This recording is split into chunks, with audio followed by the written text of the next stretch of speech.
Yun mga ka-G-Wolves, pag nag-aalaga pala tayo, dapat meron tayong downy. Para saan ba yung downy? Yung downy ng mga local lang na downy ng mga mumurahin. Para saan ba to? So, para deodorizer, no?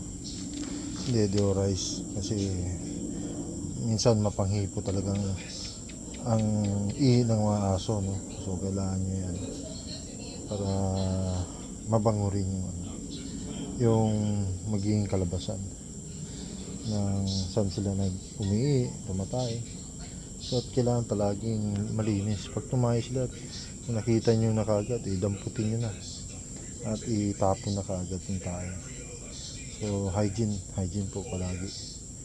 So ito, kung mapapansin nyo, yung kulungan namin is hindi po yung na typical na kulungan dahil ayaw po namin na tumatayo sila sa kulungan, then uupuan nila yung kulungan na may tae.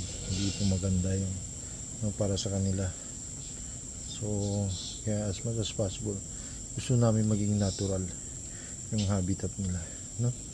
So yan po ang ginawa namin.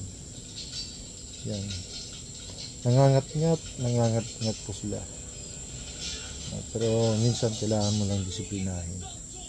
Yan po yung sikreto sa mga husky po. Sige, good night mga ka-G-Wolves.